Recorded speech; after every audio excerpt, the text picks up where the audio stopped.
Energimu terkuras, perut begah, kembung, karena pikiran yang tak kau sadari. Nanti kalau begini gimana? Nanti kalau begitu gimana? Nanti kalau, nanti kalau, nanti kalau, tidur aja lah kau. Jangan-jangan kau mau jadi peramal kehidupan? Waduh. Hai teman baca, setiap hal besar terlahir dari gagasan kecil. Dan ingat, satu kalimat dari sebuah buku bisa merubah hidupmu. Assalamualaikum teman baca, jumpa kembali bersama saya Lingga. Di video ini saya akan membahas buku yang sangat populer di salah satu platform media sosial, di mana buku ini sangat diburu oleh kaum-kaum cemas, para kaum pengelana pikiran yang berkelana tanpa batas, dan yang terus mencoba untuk sembuh dari pikiran negatif yang menjadi benalu di kehidupan. Sebuah buku yang masuk ke jajaran bestseller internasional karya Gwendolyn Smith, seorang psikiater asal negara New Zealand, yaitu buku andalan saya, The Book of Overthinking. Saya mulai tertarik terhadap buku ini ketika salah seorang dokter kejiwaan atau psikiater yang juga aktif di sosmed sedang merekomendasikan sebuah bacaan yang direkomendasikan untuk penderita kecemasan atau anxiety kayak saya ini. Di buku ini diajarkan bagaimana cara kita melangkah untuk bangkit dan sembuh dari anxiety atau overthinking dengan penjabaran penuh serta latihan yang berkesinambungan. Selain itu, agar kita berhasil dalam menghadapinya, penulis terlebih dahulu menjabarkan makna overthinking hingga mencakup bahaya yang bisa didapatkan jika tidak diatasi dengan segera. Di Indonesia, buku ini diterjemahkan dan diterbitkan oleh penerbit Sierra Media yang berasalkan dari kota Yogyakarta, di mana cetakan pertama terbit pada tahun 2021 hingga sekarang tahun 2025 telah masuk pada cetakan ke-6. Secara eksplisit, buku ini dipersembahkan untuk menghentikan siklus kekhawatiran. Penasaran dengan isinya? Simak video ini sampai selesai dan jangan lupa like, komen, dan subscribe.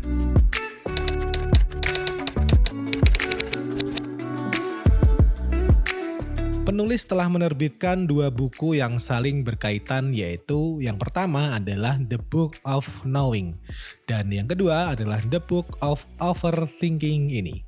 Di mana kedua buku ini dibuat atas dasar pengalaman penulis yang berprofesi sebagai psikolog dalam menangani berbagai macam bentuk pasien yang datang ke kliniknya. Jadi Gwendolyn Smith ini adalah tenaga kesehatan jiwa yang aktif memberikan penanganan secara mendalam terhadap banyak pasiennya. Melalui buku ini, penulis memberikan penekanan bahwa cara kita berpikir sangatlah berpengaruh terhadap hidup kita. Kemudian menggunakan teknik CBT atau Cognitive Behavioral Therapy sebagai alat mengatasi suasana hati dan kondisi kecemasan.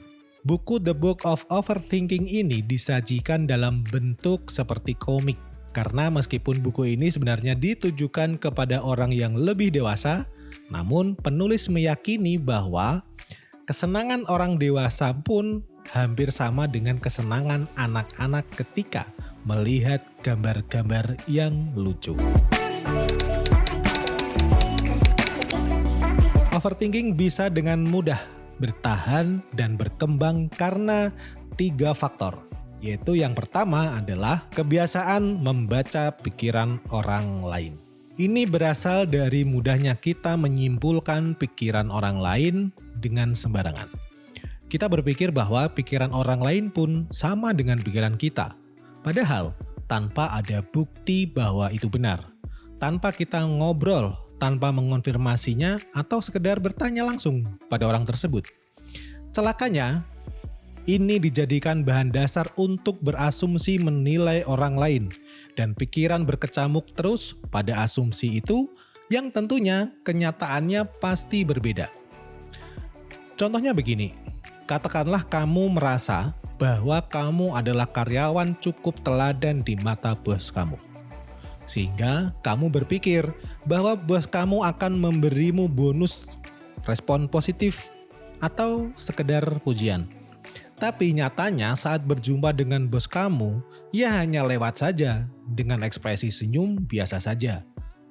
Lalu kamu berpikir bahwa bos kamu itu orang yang gak tanggap sama prestasi anak buah. Padahal sebenarnya bosmu itu bukannya cuek, tapi menganggap pekerjaan yang kamu pegang sudah aman dalam genggamanmu. Dan si bos sedang memikirkan hal lainnya. Sok tahu. Kedua, gemar meramalkan atau memprediksi masa depan. Salah satu bahan bakar utama overthinking adalah kebiasaan kita membuat ramalan masa depan yang penuh ketakutan. Kita cenderung berpikir, bagaimana nanti kalau gagal? Bagaimana kalau nanti begini? Bagaimana nanti kalau terjadi begitu? Lalu kita merasa tidak mampu menyelesaikan masalah itu semua. Padahal kita sama sekali tidak tahu apa yang akan terjadi di masa depan, kita pun belum pernah mencobanya. Dan ketika terjadi sesuatu masalah, malah terkadang tidak butuh kita ngapa-ngapain juga. Masalahnya, masalah itu bisa selesai dengan sendirinya. Loh, kok bisa? Ini bukan tidak mungkin. Bisa saja terjadi karena banyak faktor. Misalnya, kita suka menolong orang lain. Maka ketika kita mengalami sesuatu, orang lain akan dengan senang hati datang membantu menyelesaikan masalah kita. Dan itu tanpa kita minta. Namun seringnya kita melupakan hal-hal semacam ini, mengabaikan hal-hal baik semacam ini. Malah pikiran kita itu lebih suka berkelana, lebih nyaman bergelora dalam ramalan kehidupan. Kemudian yang ketiga adalah lekat dengan keharusan moralistik. Menggunakan prinsip penekanan pada segala bentuk tindakan yang berasal dari ekspektasi. Misalnya, aku harus begini, aku harus begitu, aku mestinya begini, aku mestinya begitu. Dan kamu sebaiknya begini. Jika ini dilanjutkan, akan menimbulkan masalah dalam diri karena tidak semua ekspektasi itu bisa terwujud dan ketika tidak terwujud, maka penyesalanlah yang hadir atau Anda akan menjadi orang yang kaku dalam menyikapi kehidupan. Sehingga jika tidak sesuai akan membuat dirimu menjadi kecewa dan marah. Baik marah pada diri sendiri atau pada orang lain.